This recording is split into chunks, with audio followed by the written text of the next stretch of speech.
Miguel Esteban es el licenciado en Antropología Social de la UAP, es maestro en Historia del Instituto de Ciencias Sociales y Humanidades y actualmente es candidato a doctor por el mismo instituto.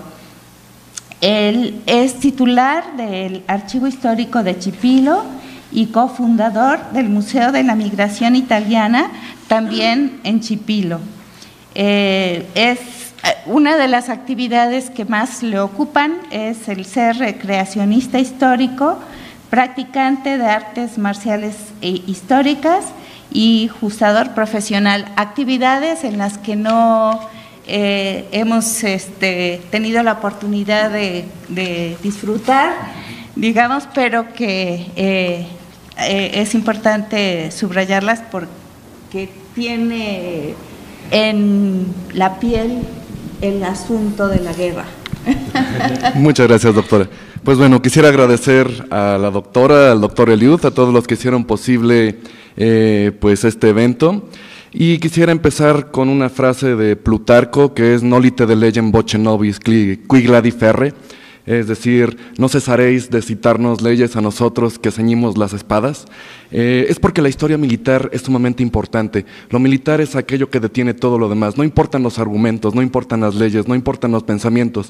Aquel que tenga las armas en la mano seguramente tendrá el derecho de imponer su verdad sobre la de los demás. Y eso es lo que ha sucedido prácticamente en todo momento de la historia. De ahí la importancia de estudiar la historia militar y de darle un papel relevante en nuestro quehacer histórico.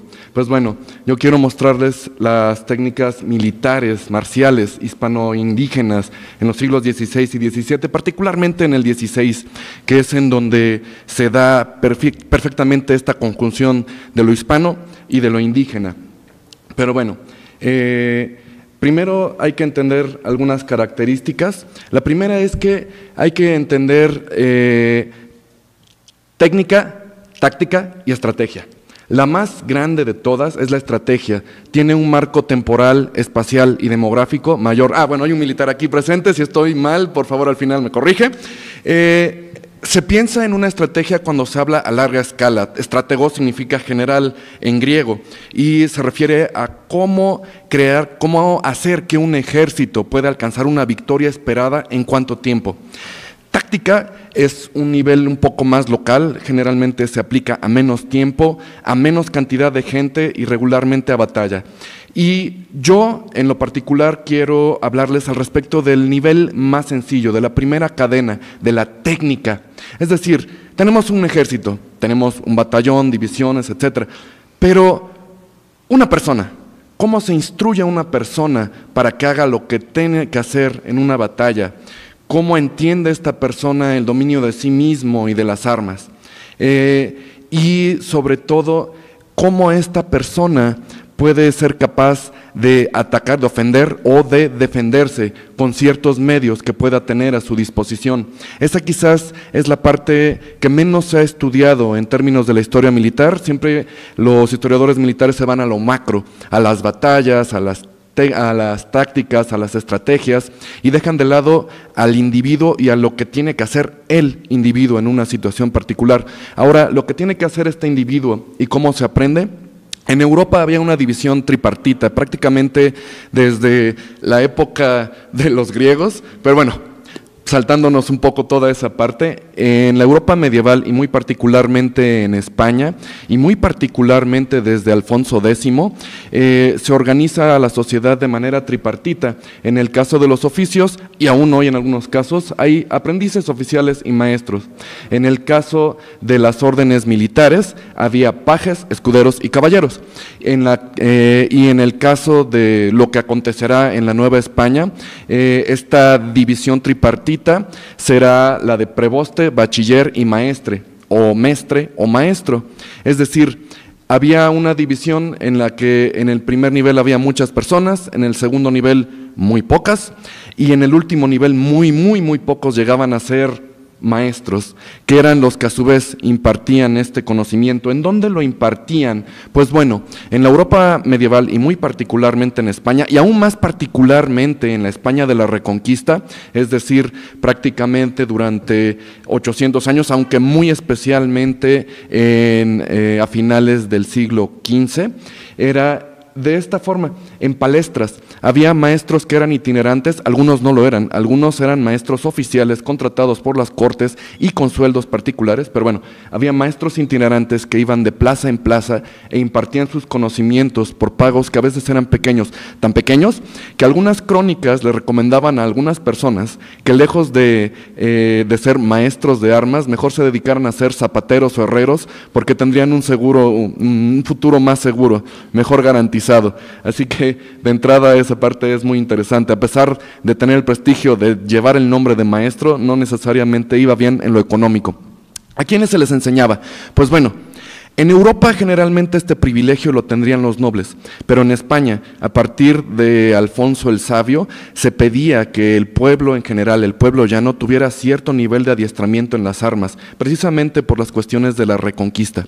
Y aún más, en España es el único lugar en donde empezaron a reconocerse a lo que los españoles llamaban caballeros villanos. ¿Qué es esto? Gente que no tenía ni títulos, ni posiciones, ni nada, pero que podía contar con al menos un caballo. Y con eso se hacía, pues como el nombre indica, caballero de la villa. Es decir, no tenía ninguna posición, pero sí tenía un elemento militar que lo sobreponía al resto, el poder andar a caballo. Y el caballo será un elemento esencial para el adiestramiento militar en la península y eventualmente durante la conquista. Al respecto de cómo se instruía y de qué se instruía, esta también es una parte muy interesante. Desgraciadamente en España no se conservan exactamente los cómo, salvo algunos ejemplos que son sobre todo del siglo XVI, no del XV, pero había adiestramientos específicos con técnicas particulares e incluso con manuales ilustrados y después ya con grabados que le enseñaban a cada uno de estos, no los voy a llamar soldados ni guerreros porque como ya les dije no necesariamente lo eran, pero gente de la villa, gente que podía o no llevar eventualmente su instrucción a grados de especialización superior, cómo utilizar la espada, el escudo, la lanza, el broquel, eventualmente el caballo. Y algunas de estas obras fueron de autores tan importantes en el siglo XV y principios del XVI como sería el mismísimo Alberto Durero, el cual tiene una serie de obras dedicadas exclusivamente a adiestrar a otros. Muchas de estas obras, como ya mencioné, no se conservan, pero aquellas que se conservan están muy bien desarrolladas en términos de lo individual, de qué técnica se usa, de qué posición usar en el cuerpo, de qué posición tener en la espada, de exactamente cómo lanzar un tajo, o una estocada o una lanzada, de cómo exactamente poner las piernas en la silla o la mano en la rienda si se trata del uso del caballo, de qué escudo exactamente utilizar y para qué en los momentos adecuados y de cómo ponerlos. Pero bueno. Ya decía yo, uso sobre todo de espada, pero también de cuestiones montadas. En el caso español es muy interesante cómo los mismos españoles reconocían que todos estos conocimientos no eran propios, sino que eran en realidad la compilación de varios otros que venían de atrás. Algunos de ellos del Sacro Imperio, otros de Italia y otros, como el que cita aquí Vargas Machuca, directamente de los árabes, particularmente en la cuestión de montar a la jineta. Y ahora la contraparte. En el caso mesoamericano, no me voy a extender mucho, pero curiosamente hay una serie de analogías que son muy parecidas a lo que sucedía en la agoge de los espartanos. Se reforzaba esos entrenamientos con canciones, había prácticas comunes, había escuelas especializadas. Ahora también debo advertirles, esto aplica sobre todo para el caso del México central, bueno, México, de la Mesoamérica, que ahora es México, central, es decir, del área nahuaparlante, no para otras áreas. Ello involucra también a los tlaxcaltecas.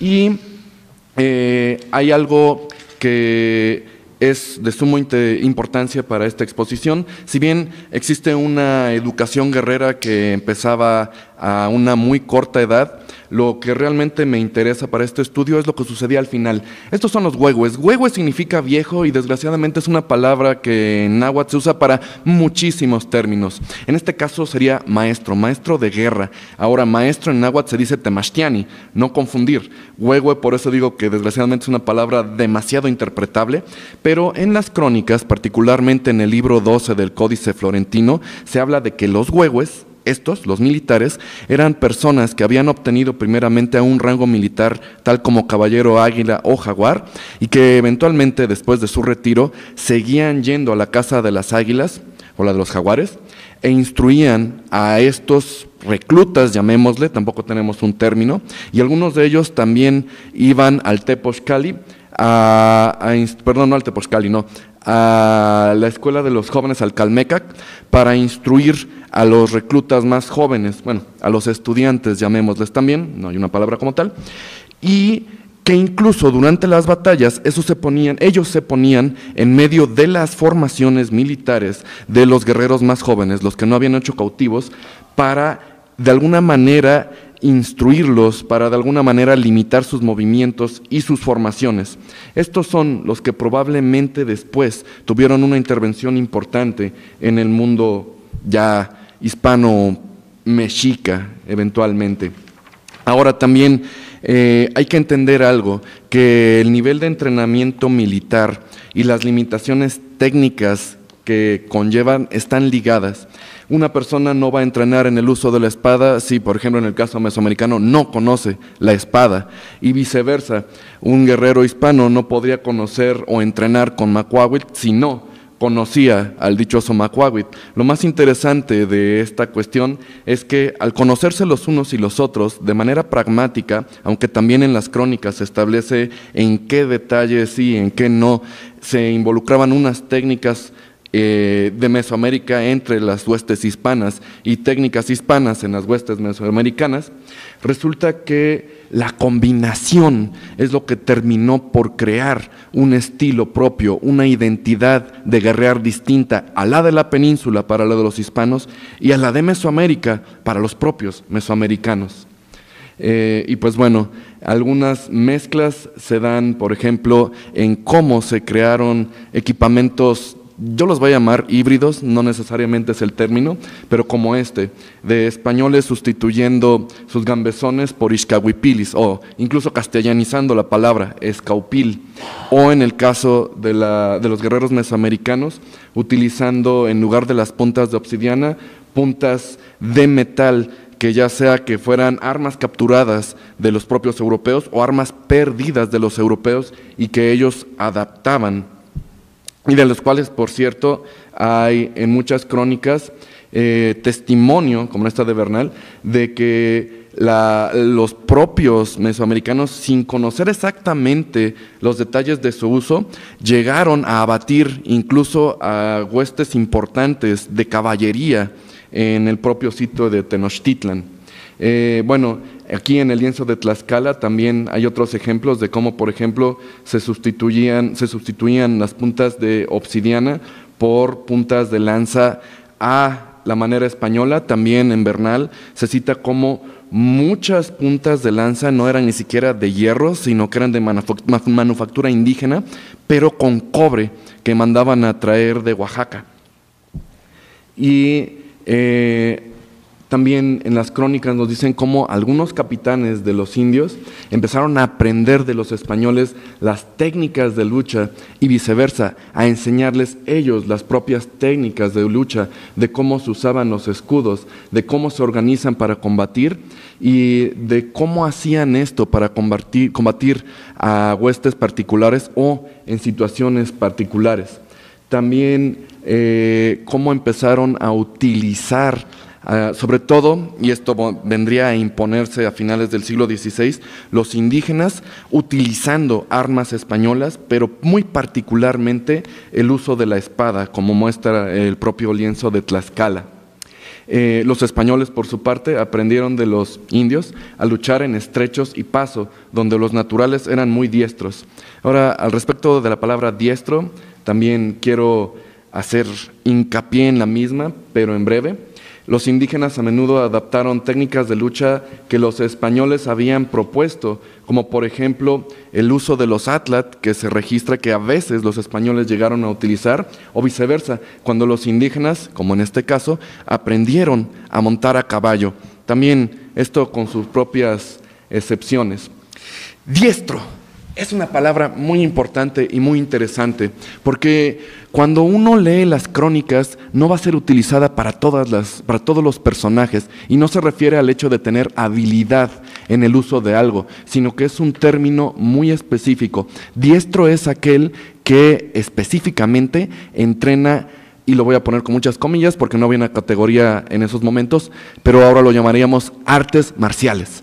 Eso es un diestro. De hecho, en las crónicas de Bernal Díaz del Castillo solo se utiliza esa palabra para un jinete llamado Luis, del cual no se nos da más detalle, para un montantero llamado Liscano o Lascano, dependiendo la grafía que ustedes consulten, y para el propio Hernán Cortés, al cual describe como diestro de todas las armas, aunque no nos consta que haya entrenado nada, y que tan diestro era que en un duelo que tuvo en España, con espada y cuchillo por cuestión de mujeres, recibió una cuchillada y que ocultaba con sus barbas.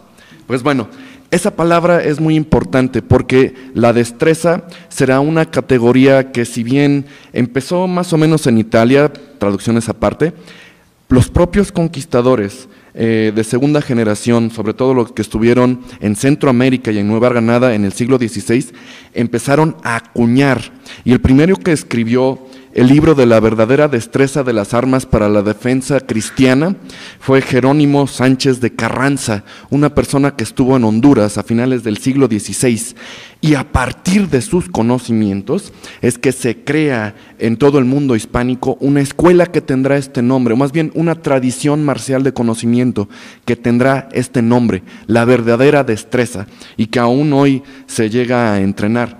La destreza, por lo tanto, es este nombre que se le da a las artes, poniéndolo con muchas comillas, a las artes marciales, que si bien vienen de Europa, particularmente se desarrollaron en España, fue aquí en América, diría yo en Honduras, en donde llegaron a su culminación y llegaron a su realización como una obra de carácter literario. Bueno, aquí hay unos ejemplos de la destreza y de cómo en algunos códices, estos ya son virreinales, este es el de Iztacamastitlán, se da, esto es debatible, no me consta si este tipo de posiciones de lucha en donde está, voy a ponerlo también con muchas comillas, la capa y atrás la espada, fueron específicamente diseñadas con esa idea y poniendo más o menos como un antecedente a los manuales que ya mencioné, particularmente el de Jerónimo Sánchez de Carranza, utilizando broquel o capa y espada, como en estos ejemplos. El de la izquierda, por cierto, es español, es de Aquile Marozzo, el de la derecha es de un códice.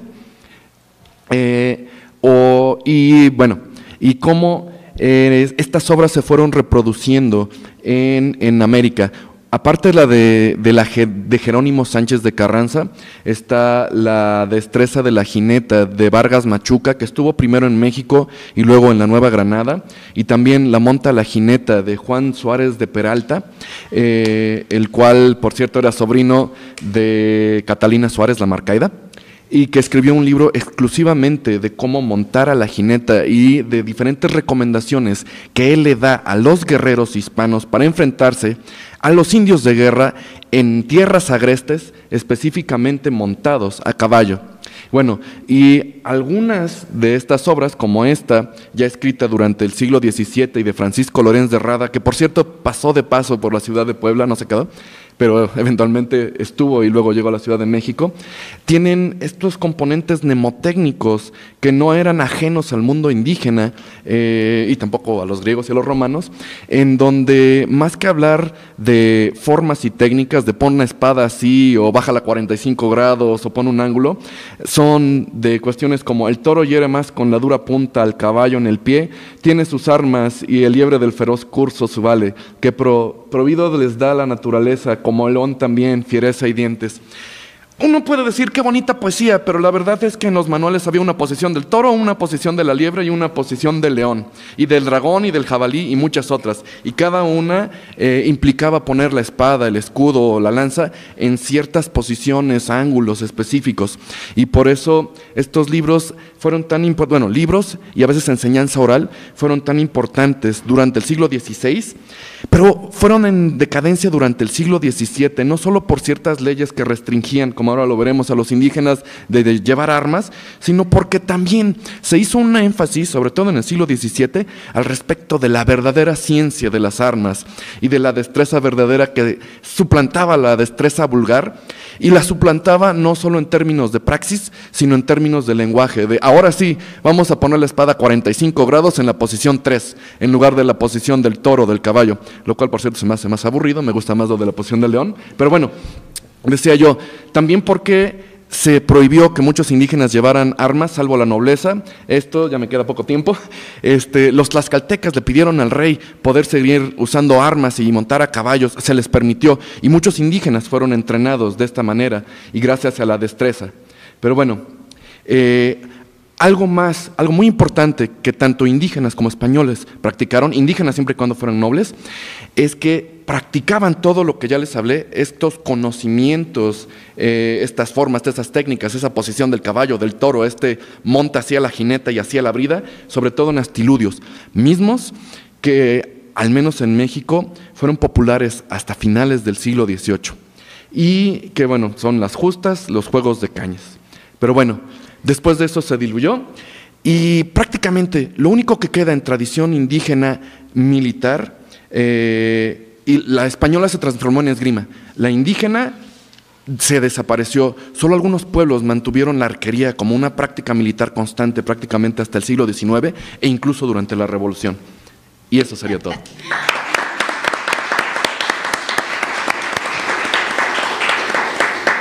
Pues muchas gracias, Miguel Esteban, de la presentación de Bitsu, que hizo énfasis en el sentido de la formación, creo yo, a la importancia de la técnica como profesionalización.